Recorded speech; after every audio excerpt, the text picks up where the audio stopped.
요즘 따라서 이제 인문사회과학 쪽 교수님들이 되게 부러워요. 그분들께서는 몇 년 전에 가르치셨던 강의를 똑같은 교과서로 하실 수가 있는데, 같은 수업이라 하더라도 이제 교과서가 계속 달라집니다. 기술 속도가 너무 빨라갖고, 그래서 이제 방학 때가 되면은 이제 출판사들의 주 고객들이거든요. 교수님들이. 그러면 이제 카탈로그가 이렇게 옵니다. 그러면 이제 그 해 수업을 하기 위해서는 항상 새로운 교재를 써야 됩니다. 그래서 한 2년 정도만 연구에 약간 소홀하면 두렵습니다. 얘기하다가 이제 망신당할까봐 굉장히 두려워져요. 사실 어제도 그걸 경험을 했는데, 그러니까 이 기술이 발달하는 게 몇 년 전만 해도 분명하게 이제 결국 사람들이 이제 기술을 개발하고 있다라고 생각이 들었는데, 요즘에는 기술 자체가 자가증식하는 느낌이에요. 유기체 같습니다. 그래서 마치 인간들은 그냥 숙주 역할을 하는 것 같고, 기술이 발달해 가는 속도가 인간들이 이제 통제하기 좀 어려운 상태까지 왔다는 느낌을 많이 받아요. 그래서 저는 아직은 그래도 연구를, 속된 말로 이제 아직은 연구빨 살아있다고 얘기를 하는데, 연구 능력을 갖고 있지만 언제까지 이럴지도 잘 모르겠고, 특히나 그 연구 개발하시는 분들은 다 공감하시겠지만, 이 연구 목표의 어떤 중압감들이 점점 더 심해지는 것 같습니다. 근데 저는 오늘 이제 그 사이큐어라고 하는 업체의 기술 고문 자격으로 왔기 때문에, 아무래도 그 사업화 관점에서의 기술 소개를 드리겠지만, 조금 그 학계에 계신 분들이 많이 계시기 때문에 아무래도 그냥 어떤 연구 동료로서 좀 좋은 조언을 받을 수 있는 그런 자리가 된다면 저로서도 굉장히 영광스럽겠습니다. 지금 그 가상화 연구실이라고 부산에 있는 대학에서 운영을 하고 있고요. 이쪽 VR 분야는 뭐 자칭 대한민국에서 아마 많이 한 사람으로는 저는 10손가락 안에 꼽힌다고 저는 자부합니다. 그래서 그동안 제가 연구했던 개발 내용들 중에서 오늘은 크게 두 가지를 말씀드릴 텐데, 하나는 그 심리치료 파트 쪽하고, 그 다음에 방금 좌장님께서 말씀해 주신 어떤 그 디지털 컨텐츠에 대한 어떤 좀 기본적인 어떤 이슈랄까요? 그런 부분들을 좀 다뤄보도록 하겠습니다. 일단 지금 이게 원래 동영상인데, 그냥 아예 첫 페이지에서 아예 본론을 얘기하고 들어가려고 보통 이렇게 제가 만들었는데, 이게 이상하게 안 돌아가네요, 지금 동영상이. 근데 지금 이게 어떤 장면이냐면은,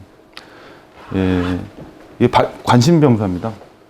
옛날에는 군대를 기피했는데, 요즘엔 젊은 친구들이 월급도 주고 하니까 학생이 저한테 막 와서 어느 날은 교수님 저 합격했습니다. 그래서 어디 합격했냐 했더니 자기가 지원한 부대에 합격했다고 막 저한테 오더라고요. 그러니까 요즘 친구들은 군대를 가고 싶어 합니다. 그런데 병무청에서 이게 스크리닝이 잘 안 돼요. 심리적으로 좀 문제가 있는 친구들인데, 그거를 이제 필터링을 못 하고서 군입대를 하게 되면 이 친구들이 이제 막 그 위험군이에요. 사고를 일으킬 수 있는 그런 위험군들을 이제 발견을 하게 되면 이제 그 친구들을 따로 모아서 관리하는데, 그 친구 중에 한 친구입니다.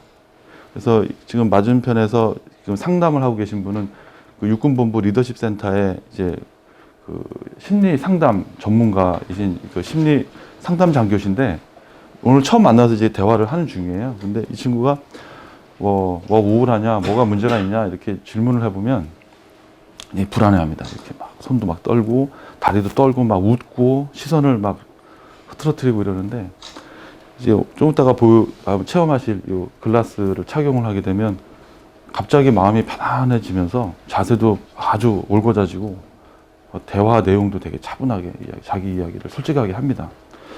그래서 제가 이걸 처음 발견한 건 한 6, 7년 전쯤 되는데, 왜 이런 현상이 벌어지는가? 그때는 그냥 희한한 현상이다라고 하고 넘어갔었는데, 재작년부터 제가 이걸 본격적으로 연구를 하고 사업화를 추진하고 있습니다. 그러니까 쉽게 말하면 일종의 그 디지털 우황청심원? 그런 효과를 내고 있습니다. 그래서 요거에 대해서 이제 설명을 좀 드릴 텐데 그 전에 앞서서 우선 VR에 대한 기본적인 개념을 한 몇 분 얘기해 보고요. 그 다음에 그 컨텐츠에 대한 어떤 기본 방향, 이걸 좀 간단하게 접근해 보겠습니다. 그 다음에는 이제 그런 컨텐츠가 실제로 활용됐었던 미국의 사례를 말씀드리고, 그 다음에 마지막으로 이제 이 기술에 대해서 소개를 드리도록 하겠습니다. 우리가 VR 하면은요, 크게 세 가지 세그멘테이션을 볼 수 있겠습니다. 장치, 그 다음에 그 장치로 보게 되는 내용, 그 다음에 이제 그 내용들을 이렇게 배포하는 어떤 그 채널을 이렇게 볼 수 있겠는데요. 서비스 플랫폼 이렇게 부릅니다. 아까 말씀 주신 부분은 이제 컨텐츠에 해당되는 부분이고요. 디바이스는 뭐 잘 아시는 가장 연상되는 그런 헤드셋을 만드는 그런 사업입니다. 그래서 VR을 이루고 있는 세 축에서 보면은요, 일단은 디바이스는 이렇고, 네, 컨텐츠는 주로 이제 게임들이 많이 있습니다. 성인 컨텐츠도 굉장히 많고요. 아까 말씀하신 건 이미 나와 있습니다. 그리고 이제 이런 서비스 플랫폼들이 이제 대기업들이 여러분들 스마트폰을 보면 플레이 스토어 있지 않습니까? 예, 그 플레이 스토어가 결국은 구글의 먹거리이지 않습니까? 마찬가지로 VR에서도 그러한 어떤 서비스 플랫폼을 장악하기 위해서 굉장히 치열하게 경쟁하고 있습니다. 그런데 혹시 댁에 VR 헤드셋 있으신가요? 없으시죠? 예, 없습니다. 저도 제가 연구하는 사람인데도 불구하고 집에 갖다 놔봐야 애물단지 아무도 안 봐요. 처음에 좀 재밌어서 좀 보다가 그 다음부터는 지속성 있게 볼 이유가 없어요. 동기가 없습니다. 결국 지금 VR 산업이 팍 이제 붐업이 되지 못하는 이유가요. 제가 이제 생각해 봤을 때 한 이 정도로 아마 좀 정리가 될 것 같습니다. 디바이스는 접근성에 문제가 있고요. 아무래도 썼다 벗었다, 그 다음에 컨텐츠를 찾는 것 자체가 굉장히 번잡한 일입니다. 그다음에 컨텐츠는 이제 그 기능성에서 약간 의구심이 있어요. 그러니까 그 컨텐츠를 봐야 되는 목적이 없어요. 그러니까 just fun인데 그게 뭐 하루 이틀이죠. 그다음에 서비스 플랫폼은 호환성에 문제가 있습니다. 그래서 이런 부분들 중에 가장 핵심으로 따져 본다면 결국은 킬러 컨텐츠가 없습니다. 킬러 앱이 없어요. 만약에 킬러 앱이 있다 그러면 분명히 100만 원 되는 헤드셋이라도 아마 집집마다 다 살 겁니다. 이게 우리 컴퓨터 발전을 하게 된 요인이 사실은 성인물하고 게임입니다. 그게 펜티엄 486, 586 이렇게 쭉 발전했었던 이유가 각 집에서 나는 이 게임을 하기 위해서는 최신형의 컴퓨터가 필요해라고 하는 목적성이 있었기 때문에 샀는데 VR은 그게 없다는 거죠. 결국은 뭐 빌 게이츠가 항상 입에 달고 살던 결국은 컨텐츠의 문제다라는 얘기로 똑같은 VR도 여기에 지금 허들이 있는 것 같습니다. 그럼 어떻게 그 허들을 넘겠느냐? 어떻게 해야 그 킬러 컨텐츠를 만들어내서 집집마다 헤드셋을 마치 텔레비전처럼 다 보유할 수 있도록 하겠는가? 생각해보면 결국 몰입성의 극대화라는 게 VR이 갖고 있는 장점이니까 이걸 살리는 수밖에 없다라는 게 제 생각인데요. VR 헤드셋 다 써보셨습니까? 혹시? 예, 써보시면 굉장히 그 몰입성 자체는 굉장히 뛰어납니다. 예, 진짜 그곳에 가 있는 것 같고 실제로 그걸 내가 직접적으로 경험하는 것 같고, 그래서 그러한 부분을 가장 극대화시킬 수 있는 그 어떤 컨셉이라고 한다면 제가 봤을 때는 이제 맞춤형 동영상, 맞춤형 컨텐츠인 것 같습니다. 근데 지금 나와 있는 그 시중에 나와 있는 VR 컨텐츠들은 대부분 기성복처럼 되어 있거든요. 그러니까 만들어져 있는 게임, 만들어져 있는 컨텐츠를 유저가 선택해서 보도록, 그래서 이런 기성품에 가깝게 볼 수 있겠는데, 제가 봤을 때는 VR이 가야 되는 방향은 맞춤형 컨텐츠라고 생각합니다. 아주 와닿는 실예를 하나 말씀드리자면 이런 겁니다. 80대 노인이신데 시장민이세요. 이분의 그 고향은 예를 들어 뭐 함흥입니다. 근데 이분께 지금 현재 함흥의 고향 땅에 360 캠을 갖고 쫙 촬영을 합니다. 그리고 나서 그분 돌아가시기 전에 그거를 VR 헤드셋을 통해서 그분께 보여드리면 아마 그분은 아주 극렬한 감동을 느끼실 겁니다. 예. 그런 게 바로 그런 맞춤형 컨텐츠의 한 큰 예가 될 수 있겠습니다. 근데 그거를 옆집 할아버지한테 보여드리면 그분은 아무 감흥도 없으시겠죠. 왜? 그 컨텐츠는 그분을 위해서 만들어진 컨텐츠이기 때문에. 그래서 실제로 VR 컨텐츠가 성공한 사례가 많지는 않지만 그 중에 아주 성공적인 사례가 미국에 있습니다. 그래서 이제 그 부분을 이제 좀 소개해드릴까 하는데요, 우선. 예. 그 이제 VRET라고 하는 용어가 있습니다. 이제 점점 많이들 이제 사용될 것 같은데요. 예. Virtual Reality Exposure Therapy라고 합니다. 그래서 결국은 VR을 이용해서 노출 치료하겠다는 거거든요. 그래서 노출 치료는 정신과 쪽에서 포비아를 이제 치료할 때 많이 사용하는 방법이지 않습니까? 예를 들어 거미 공포증을 가진 사람한테 처음에 거미를 자꾸 노출시키는 거죠. 그래서 그 공포증을 이제 스스로 극복하게 하는 그런 치료법인데, 처음에는 거미라고 하는 단어를 보여줬다가 거기에서 좀 강건해지게 되면 거미 그림 보여주고 거미 사진 보여주고 거미 인형에 접하게 하고 그다음에 실제 거미를 보게 하고 이런 어떤 단계적인 그런 노출, 그래서 단계적 탈감작이라고 하는 프로세스를 거치면서 풀어가는데, 그거를 그런 어떤 오브젝트가 아니라 VR을 통해서 하겠다 이렇게 하면 이제 VRET가 되겠습니다. 실제로 VRET가 접근할 수 있는 분야는 거의 정신과 치료에서 다루는 거의 대부분이라고 볼 수 있겠습니다. 그래서 단순히 불안장애뿐만 아니라 심지어는 뭐 각종 중독증과 자폐까지도 다양한 분야에서 지금 활용되고 있는데, 실제로 미군에서 이 VRET를 사용한 사례가 굉장히 많습니다. 미군에서. 그래서 미군에서는 왜 그러면 VRET를 사용했느냐? 기본적으로 VRET는 돈이 많이 들지는 않습니다. 그 다음에 안전하고요. 그 다음에 좁은 공간에서도 가능하고 위치에 제약이 없습니다. 그래서 이러한 부분들 때문에 실제로 적용된 사례들이 많이 있는데, 그 전쟁이 대부분 옛날과 같은 전격전이 아니라 요즘은 다 게릴라전이거든요. 그래서 이제 순찰 갔다가 갑자기 옆에 있는 동료가 저격당해서 이제 쓰러지는 거죠. 그러면 이 친구는 이제 못 나가요. 순찰을. 공포증 때문에. 옛날에는 그게 군기의 문제라고 했어요. 군의 어떤 사기가 그걸 극복할 수 있을 거라고 생각했지만, 실제로 아주 예전에 베트남전에서부터 그것이 안 된다라는 게 이미 판명됐습니다. 그럼 이게 뭐가 문제가 되냐면, 우리가 보통, 저도 이제 처음에 생각이, 이 사람들이 이제 병역을 끝내고 미군으로 돌아갔을 때 다시 그 사회에 적응하지 못하는 것이 문제라고 생각했는데, 그게 아니라 실제 전장에서 전투 능력을 상실하는 게 더 직접적인 실질적인 문제가 되는 겁니다. 예를 들어서 당장 이제 작전에 투입돼야 되는데 이 친구가 지금 멘탈이 정상이 아니에요. 이렇게 되면은 작전 수행이 잘 안 될 것이고, 심지어는 그 병사 때문에 동료 병사들도 크게 피해를 입게 되고 이렇게 되는 위험에 노출된다는 거죠.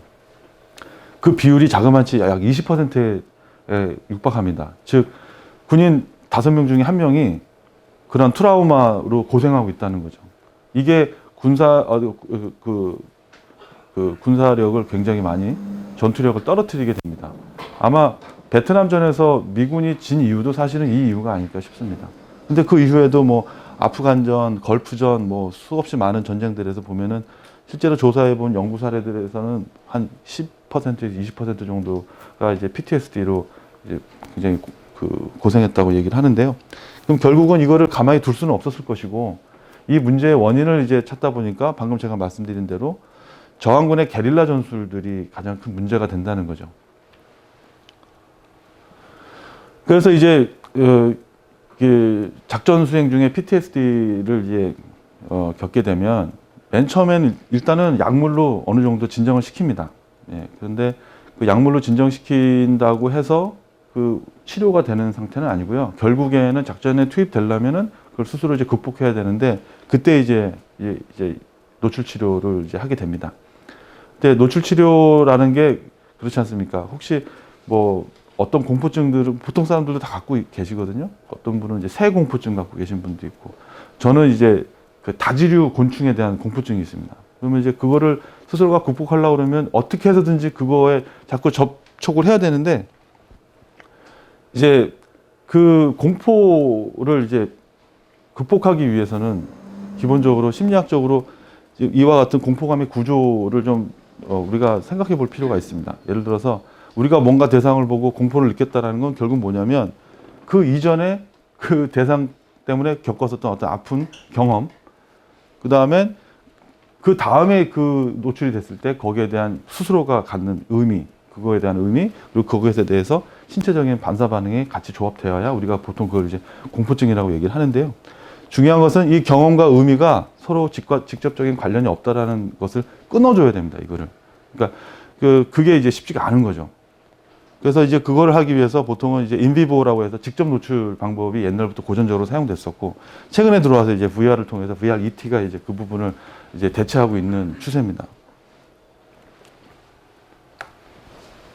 근데 문제는 뭐 인비보가 됐던 아니면 VR-ET가 됐던 중요한 것은 그 상상을 얼마나 잘 해내느냐는 거거든요. 근데 보통 어떤 트라우마를 겪고 있는 분한테 그 트라우마적 상황을 연상하라, 또는 트라우마를 겪고 있는 그 오브젝트를 머릿속으로 이미지를 하면 심상을 떠올려라라는 것은 굉장히 고통스러운 일, 사실은 굉장히 고통스럽습니다. 그러다 보니까 전통적인 인비보에서는 이게 잘 안 되는 거예요. 생각해. 그 터번 썼던 그 사람을 생각해라고 얘기하면은 그것만 생각하더라도 아까 이 공포 구조 때문에 막 심리적으로, 신체적으로도 굉장히 거부 반응이 일어나고 막 힘들어하는 거죠. 그래서 이 치료 효과가 많이 떨어집니다. 그래서 미군은 이걸 어떻게 했냐면, 이게 실제 사례인데요. 이건 2007년도에 나왔던 사례인데, 이분이 이제 그거를 이제 그 트라우마를 겪고 있는 군인이십니다. 이분하고 인터뷰를 해요. 어떤 상황에서 어떤 일이 벌어졌었느냐. 그래서 그거를 그대로 VR을 구현을 합니다. 그 안에서, 그 현장에서. 그러면 군부대 내에서 이제 엔지니어가 그 VR과 비슷한 상황을 연출하고, 이분한테는 이렇게 막 땀도 재고 맥박도 재고 호흡도 재고 이렇게 많이 잽니다. 그래서 재고 있는 상태에서 그 장면을 이렇게 연출해 주는 거죠. 그럼 옆에 있는 오퍼레이터가 그 신체 반응을 보다가 신체 반응이 너무 과도하다 싶으면 그것을 딱 끊어주는 거죠. 또는 그 현실성을 좀 떨어뜨려 주고, 이렇게 하면서 조절을 하면서 이제 해주는 겁니다. 그러면 이 개인에게 심상을 일으켜야 된다라고 하는 부담을 줄여주는 거죠. 이게 시각적 자극이 오니까 그것도 이제 자유롭게 컨트롤도 가능하고, 이건 인비보에서는 불가능하거든요. 그러니까 이제 VR을 통해서 이렇게 해서 결국은 얻어낸 결과를 보면 이제 트라우마도 많이 감소했고, 불안도 많이 감소했고, 그 다음에 우울감도 많이 감소했다라고 이제 보고하고 있습니다. 근데 이게 이 연구에서만 그런 게 아니라 실제로 굉장히 많은 연구가 있었고요. 그 연구에서 다 성공 사례들을 얘기하고 있습니다. 그러니까 정리해보자면 그런 겁니다. 미군에서는 작전 중에 겪은 트라우마를 극복하기 위해서 VR-ET를 성공적으로 사용한 사례가 있다. 이렇게 되는 거죠. 근데 제가 아까 맞춤형 컨텐츠를 말씀을 드렸지 않습니까? 바로 이게 가장 전형적인 VR 맞춤형 컨텐츠입니다. 예를 들어서 이 군인이 겪었었던 트라우마적 상황을 그 옆에 있는 군인이 써봐야 전혀 효과가 없는 거죠. 예, 그렇습니다. 그래서 이렇게 맞춤형 컨텐츠가 가지고 있는 성공적인 사례가 있는데도 불구하고 왜 이게 아직은 그 민간에 보급이 되고 있지 못하냐면은, 이게 만들기가 쉽지가 않아요. 그러니까 그 사람마다 다 하나씩 만들어줘야 되지 않습니까? 그것도 군 작전이라고 하는 어떤 이렇게 픽스된 도메인이 아니라 겪은 트라우마가 굉장히 많잖아요. 그러니까 그러한 상황들을 연출해 낸다는 것 자체가 굉장히 힘듭니다. 돈도 많이 들고요. 예, 그래서 아직 보급되고 있지 않습니다. 이게 이제 맞춤형 컨텐츠의 어떻게 한계라고 볼 수 있겠죠. 그래도 참 부러운 게, 그 의공학이 아무래도 그 영미권에서는 정말 많이 발전하고 있거든요. 그게 역설일지 모르겠지만 대한민국의 의료 서비스 구조는 사실은 의공학을 이렇게 할 수 있는 파이오니아들이 나타나기 좀 어려운 구조입니다. 사실은.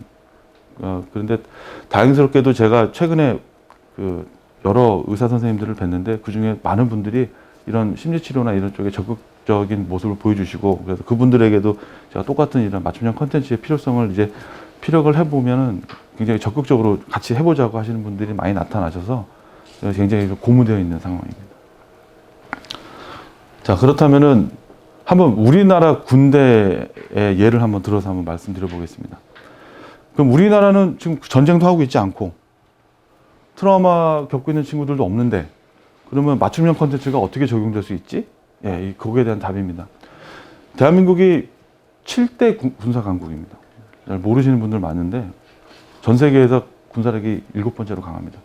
6번째가 5번째가 일본인데요. 일본하고 우리나라하고 전쟁하면 100% 우리나라가 이긴다는 게 정설입니다.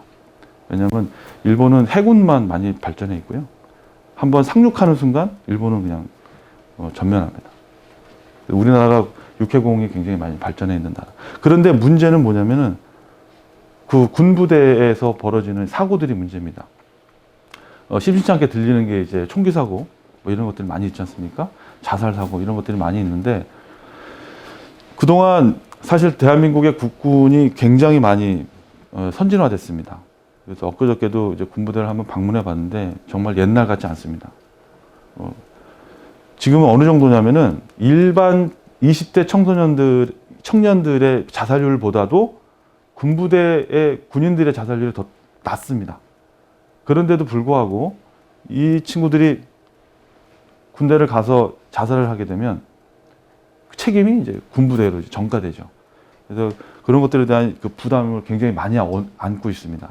그러니까 이제 군부대에서는 항상 그걸 많이 이제 신경을 쓰죠. 그래서 군 병사들이 문제를 일으킬 거. 요즘에 도움용사? 관심병사가 아니라 도움용사라는 용어를 쓰더라고요. 그래서 도움용사를 잘 색출해서 잘 관리하는 것이 군부대에서 굉장히 중요한 이슈입니다. 그래서 이제 저희가 군부대에 이제 제안했었던 게 이제 크게 두 개인데요. 큐어글라스라고 하는 제품이고요. 좀 켜주세요. 그 다음에 다시점 관계 경험 시스템 이렇게 두 가지를 저희가 군부대에 제시를 해서 지금 현재 이제 적용 단계에 있습니다. 엊그저께 MOU 맺는다고 그랬죠? 납품은 이제 기정사실화 되어 있고 17사단뿐만 아니라 육군본부와 이제 협약을 맺어서 실제로 우리나라의 많은 도움용사들이 이제 큐어글라스를 아마 착용하게 될 겁니다. 이제 잠시 실제로 한번 경험을 해보실 텐데요. 가능하면 저 필터를 걸어주세요. 약간 만화처럼 보이는 필터를. 네. 그러니까 이 안경의 특징이 뭐냐면 이 큐어글라스의 특징이 뭐냐면 혹시 이 뮤직비디오 아시나요? 예, 이게 Take On Me라고 하는 뮤직비디오인데요. 아하라고 하는 그 팝 가수가 했었던 아마 보셨을 겁니다. 아주 옛날에 보면 그 뮤직비디오에서 만화 속 세상과 실제 세계가 이렇게 같이 이렇게 보여지는 어떤 그런 건데요. 이게 바로 딱 그겁니다. 이 안경을 쓰면 실세계가 만화처럼 보입니다. 그래서 이렇게 실세계를 만화처럼 보이게 함으로써 사람들로 하여금 그러니까 의식은 당연히 이게 현실이라는 걸 알죠. 자기 손을 봐도 손이 보이고 앞에도 보이고 하는데 이 손이 만화처럼 보이는 거죠. 자기 손이. 그러면 어떻게 보면 이게 만화구나. 이게 현실이 아닌가 보다라고 하는 무의식적 작용이 좀 발생하는 것 같습니다. 네, 잠깐만요.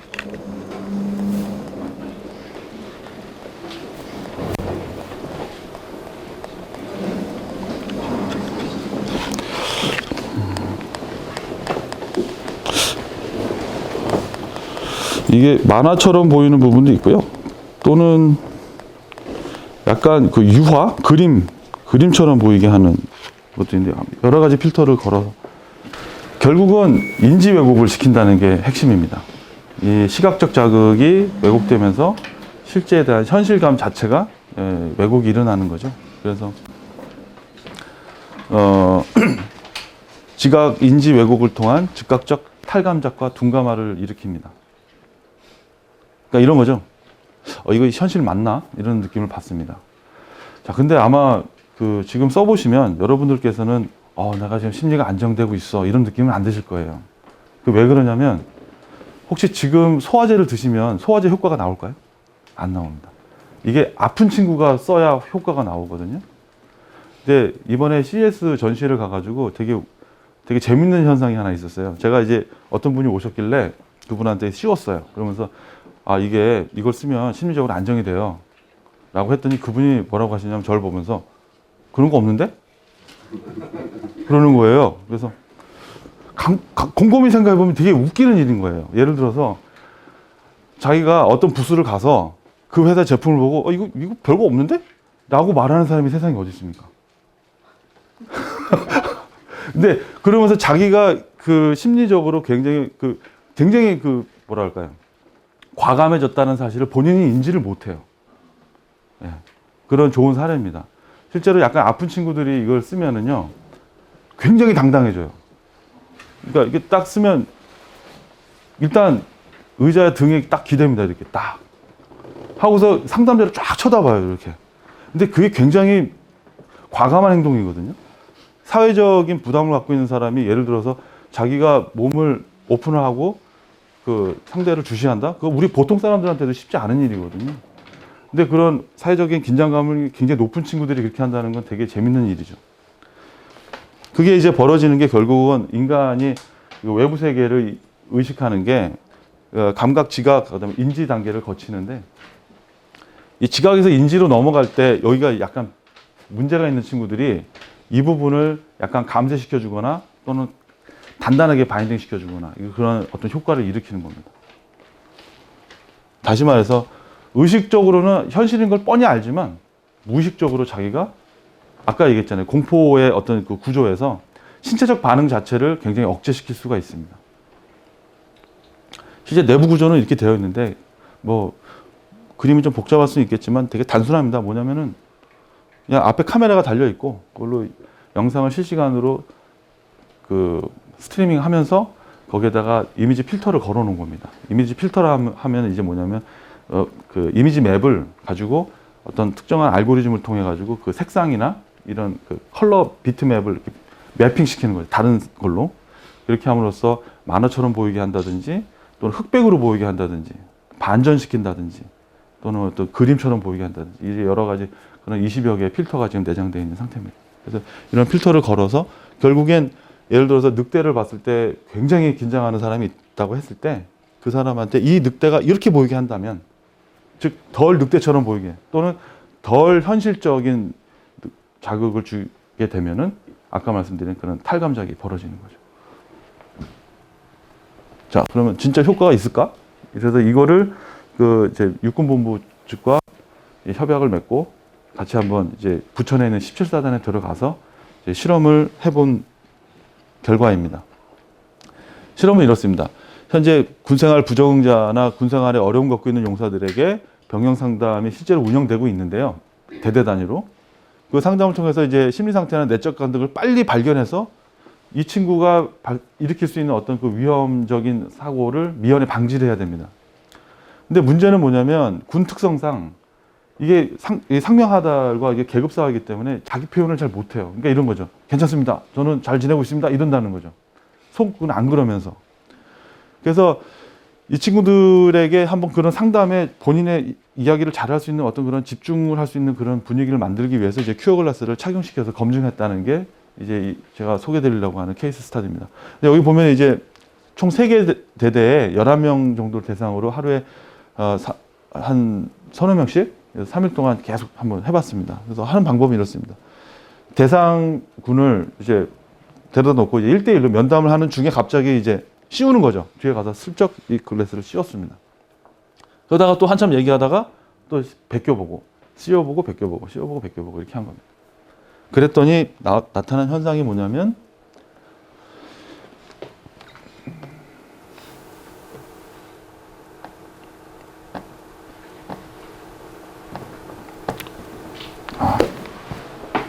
죄송합니다. 이게 다 원래 동영상인데 설명을 하겠습니다.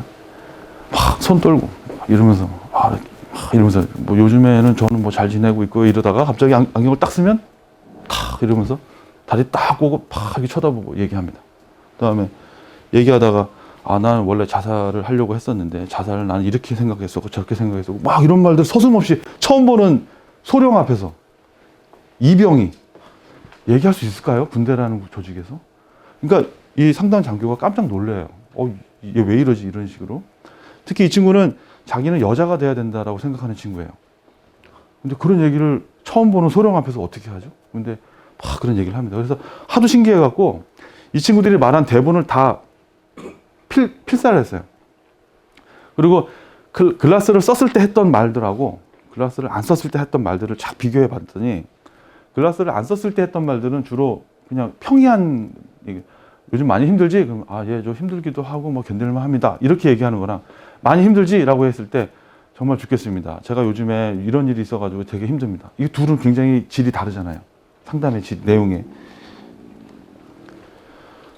뿐만 아니라 이제 연구는 객관화 시켜야 되니까 정량화 시켜야 되니까 제가 한번 정량화 시켜봤어요. 분당 발언수로. 그 필사본을 갖다가 시간 스탑워치를 잰 걸 가지고 쫙 한번 해봤어요. 그랬더니 그 미착용 상태, 그러니까 보통 상태에서 상담사, 즉 그 상담 장교가 분당 말을 한 발언수입니다.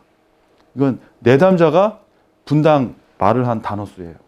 그래서 쭉 해봤더니 미착용 상태에서는 이제 상담사가 말이 많은 거예요. 왜냐하면 단답형으로 대답하니까 예, 좋습니다, 괜찮습니다. 그러면 대화를 진행해야 되니까 자꾸 소령이 물어보죠. 소령님이.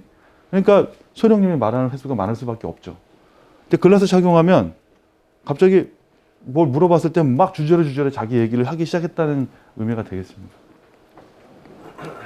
그래서 클라스 착용 후에 내담자의 대화 빈도수가 굉장히 높아졌고, 그러다 보니까 반대로 상담사는 이제 경청하는 집중도가 이제 높아지는 거죠. 계속 듣는 거죠.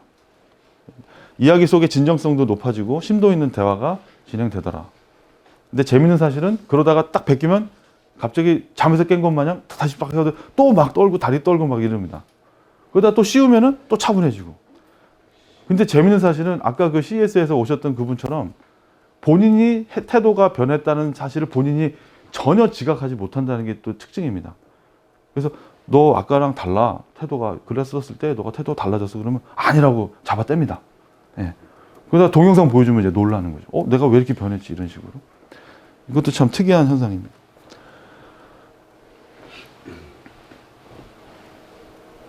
예, 그래서 정리해보면 이렇습니다. 지금 막 드린 말씀을 이제 써머리 해봅니다. 근데 안 그런 친구들도 있어요. 이거 써면 막 어지럽다. 지금도 아마 경험하셨을 것 같은데 보통 일반인들은 절반 이상이 저 썼을 때 굉장히 불편해 하십니다. 잘 안 보이고 어지럽고 눈 아프고 막 이러거든요.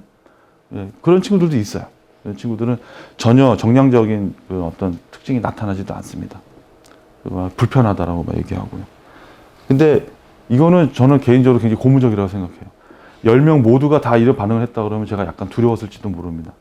그 말은 다시 말해서 만병통치약 같은 거죠. 누구든지 이거 먹으면 건강해져라는 말과 똑같지 않습니까? 약이라는 것은 그것이 필요한 자에게 들어야 되는 거거든요. 그래서 제가 봤을 때 이게 그러한 쪽으로는 분명한 오히려 이러한 결과들이 더 어떤 신뢰성을 줄 수 있는 결과라고 생각합니다.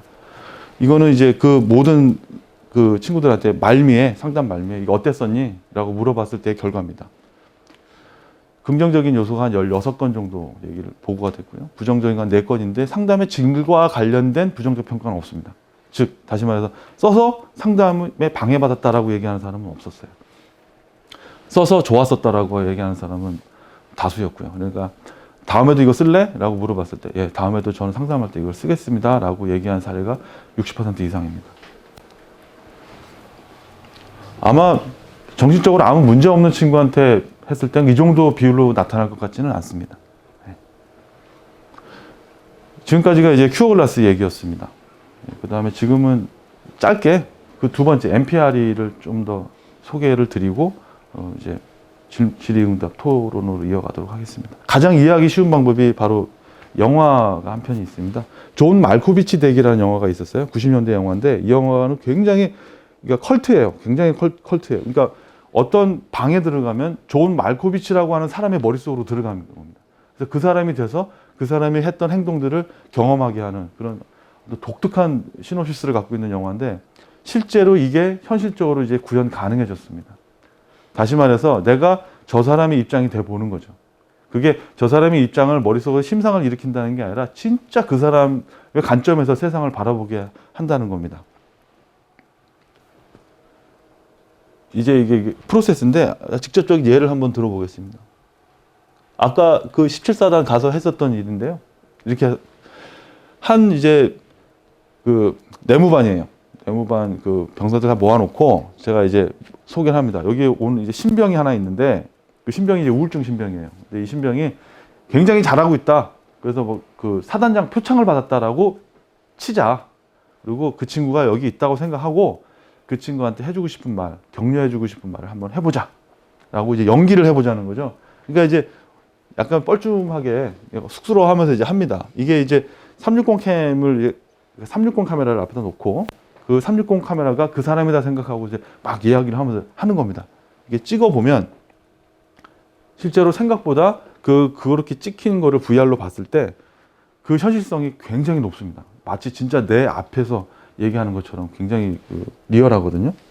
그래서 그걸 이제 그 해당 용사한테 이제 경험하게 해보는 거죠.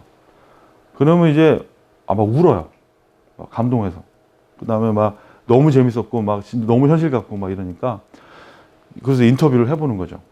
어땠었냐? 그랬더니 이제 굉장히 따뜻한 분들인 것 같다. 뭐 이렇게 얘기를 하는 거죠. 이게 젊은 친구들이 아직은 어리다 보니까 상관이 이렇게 막 질책을 하게 되면 그 상관의 인성 자체를 그렇다고 믿어버려요. 그러니까 저 사람은 난폭한 사람이고 저 사람은 나를 미워한다라고 생각하는데 실제로 군부대라는 곳이 그런 곳이 아니잖아요. 그게 작전을 수행하다 보니까 지도의 어떤 의미에서 이렇게 하는 거거든요. 근데 이제 그걸 경험하게 해주는 거죠. 내가 열심히 군생활 잘하고 내가 팀을 위해서 열심히 하게 되면 저분들이 이렇게 변할 수도 있겠구나. 나한테 대하는 태도가 이렇게 달라지겠구나라는 것을 경험하게 해보는 거죠. 그래서 실제로 이런 것들을 통해서 팀워크가 향상됐다라고들 인터뷰에서 다들 밝혔습니다. 그러니까 예를 들어서 카메라를 놓고 이렇게 어깨 동무하면서 자 우리 화이팅, 우리 내무반 화이팅 이렇게 하면은 그 헤드셋을 쓰고 이제 그 촬영본을 봤을 땐 마치 진짜 옆에 와서 나한테 어깨 동무를 하고서 막 이렇게 하는 듯한 느낌을 받습니다. 가져올 걸 그랬네요. 오큘러스 거를 그 생각을 못했다. 이거는 이제 또 마찬가지로 다 필사를 한번 떠봤습니다. 그 친구들이 했던 인터뷰 내용들을 그랬더니 부정적인 이야기를 한 친구가 단 한 명도 없습니다. 총 몇 명을 했었냐면은 그때 한 20명 가까이 했었죠. 네. 다들 너무 좋았다. 너무 현실 같았다. 이분들이 이렇게 따뜻했다는 거를 내가 느꼈다. 뭐 이러면서 막 그래서 좀 안 좋은 점 좀 얘기 좀 해봐 라고 했을 때 대답을 한 친구가 없어요. 이런 거를 자주 경험해 봤으면 좋겠다. 뭐 이러면서 자기가 그 전에 군부대 오기 전에도 VR을 많이 해봤는데 그런 VR들과는 전혀 또 사뭇 다르고 이게 이렇게 적용되니까 굉장히 좋았다. 이런 얘기를 합니다. 그럼 또 다시 아까 맞춤형 컨텐츠 말씀을 드리자면 아까 그 기성복과 맞춤 옷이 있었지 않습니까? 이게 바로 전형적인 그런 맞춤형 컨텐츠가 되겠습니다. 예를 들어서 김상병을 위해서 찍어 놓은 영상을 옆 내무반의 최희병이 보면 아무런 감흥을 느끼지 않겠죠. 그러니까 그런 어떤 맞춤형 컨텐츠의 좋은 사례가 되겠습니다. 그래서 이렇게 되고요. 그래서 결론을 말씀드리자면 VR 기술은 군의 사기를 높일 수 있다는 가능성을 제시했습니다. 그 다음엔 VR 기술은 전우회를 고양시킵니다. 이 가능성도 제시했습니다. 기술은 마음을 다친 용사를 이해할 수 있는 데 도움을 줍니다. 그리고 리더십을 높여줄 수 있습니다. 그래서 지금 현재 그 리더십 센터, 육군본부 산하 리더십 센터의 그 장교분들께서 실제로 이거를 이제 실제 야전에 군부대에 적용하기 위해서 지금 현재 저희와 열심히 협업하고 있습니다. 그러니까 이야기가 약간 좀 샜는데요.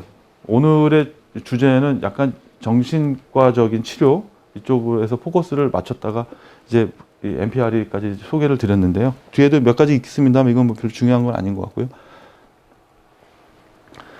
다시 아까 처음 얘기를 좀 드려보자면은 최근에 그 기술이 정말 미친 듯이 발전하고 있습니다. 저도 VR을 하고 있지만 어디 가서 VR에 대한 이야기를 할 때 VR 전문가라고 얘기할 때는 되게 조심스러워요. 말하다가 망신당할까 봐. 하도 발전을 많이. 그거 지난달에 나왔었어. 그거 지난달에 나왔어. 또 뭐야? 이렇게 얘기하면 이제 굉장히 당황스럽게 되죠. 근데 그 중에 이제 하나가 이제 요즘에 디지털 치료제라고 불리는 그러니까 디지털 세라피 뭐 이렇게 부릅니다. 우리나라에서도 디지털 치료제라고 하는 단어가 지난 가을부터 들리기 시작하더니 지금은 화두가 됐고요. 2020년 키 테크놀로지의 키워드 중에 첫 번째입니다. 디지털 테라피가. 결국 디지털 기술을 이용을 해서 인간의 마음을 치료하자 이렇게 되는데 이번에 CES 가서 보니까 대부분 다 불면증입니다. 불면증. 그래서 어떤 장치를 쓰면 잠 잘 온다 이렇게 얘기를 하더라고요. 그럼 이제 저도 그래요. 그러면 그거 입증됐어? 이렇게 베리피케이션 했어? 라고 물어보면은 대뜸 저한테 논문을 내밉니다. 그래서 우리는 이렇게 실험 결과가 있어 이렇게 얘기를 하는데요. 저는 그걸 보면서도 갸우뚱하는 거예요. 그래? 진짜? 이거 약간 케이스 아니야? 이렇게 느끼는 거죠. 그와 똑같은 게 우리도 그럴 거 아닙니까? VR 제가 이거 큐어 글라스를 갖고 이거 우리 17사전에서 검증했어. 지금 저 논문 집필하고 있는데 논문도 나왔어 라고 얘기했을 때 과연 사람들이 그래 맞아. 이렇게 할까요? 안 합니다. 그래서 저희가 전략을 좀 바꿨어요. 좀 더 공격적으로 하자. 무슨 소리냐?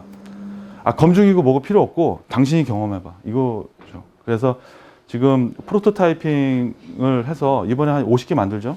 이거 이제 차기 버전인데 좀 더 가볍고 좀 더 좀 예쁘게 만들어서 한 50개를 이번에 CS에서 만난 사람들, 그 다음에 일반 사용자들 대상으로 그냥 확 뿌려버릴 생각입니다. 그럼 요즘 젊은 친구들이요. 유튜버들 많이 있거든요. 유튜버들이 이거 쓰고서 예를 들어서 길에서 헌팅하는 거죠. 그러니까 남자들한테 정말 힘든 거는 길에서 낯선 여자에게 전화번호를 물어보는 거는 보통 남자 아니면 못 하거든요. 큐어를 해서 쓰면 아마 할 겁니다. 네. 그래서 그런 것들을 아마 우리가 원하지 않더라도 젊은 친구들이 할 거예요. 그래서 그런 식으로 이거를 학문적으로 입증해 나가는 쪽보다는 아예 진짜 필드에서 인더 와일드에서 검증을 하자. 예, 이렇게 전략을 좀 바꿨고 제가 봤을 때 이게 유효할 거라고 판단됩니다. 그래서 제가 연구하는 게 약간 그래서 사업적인 측면과 연구적인 측면이 있는데 물론 연구적인 측면에서 저는 연구자니까 당연히 이거를 입증을 해야 되겠죠. 기본적인 연구 패러다임에 맞춰서. 하지만 거기에 매몰돼서는 안 되겠다. 예. 제가 진짜로 이 제품을 통해서 단 한 명이라도 자살하려고 했던 사람을 막을 수 있다면 그 자체가 저로서는 굉장한 인생에서 큰 의미를 갖는. 근데 제가 그동안 저는 원래 어떤 쪽을 하는 사람이냐면 이제 유저 인터페이스 하는 사람이었습니다. 계속 그 연구를 한 게 유저 인터페이스가 뭐냐면 이렇게 키보드 마우스 같은 거 만드는 거거든요. 그래서 미래형 키보드, 미래형 마우스 이런 걸 만드는 거였는데 그러한 연구들 중에서 제가 여태까지 했던 그 수많은 연구들 중에서 이 연구만큼 제 스스로가 매력을 느끼는 연구가 없어요. 왜냐하면 이거만큼 실제적으로 사람들에게 다가갈 수 있는 기술들이 아니었거든요. 그래서 나름대로 이쪽에 좀 진짜 열의를 갖고 어떤 사업을 떠나서 굉장히 관심 있게 진행하고 있는데 혹시 여러분들께서도 이 연구에 어느 정도 관심이 있으시다 그러면 저희가 무상으로 드리겠습니다.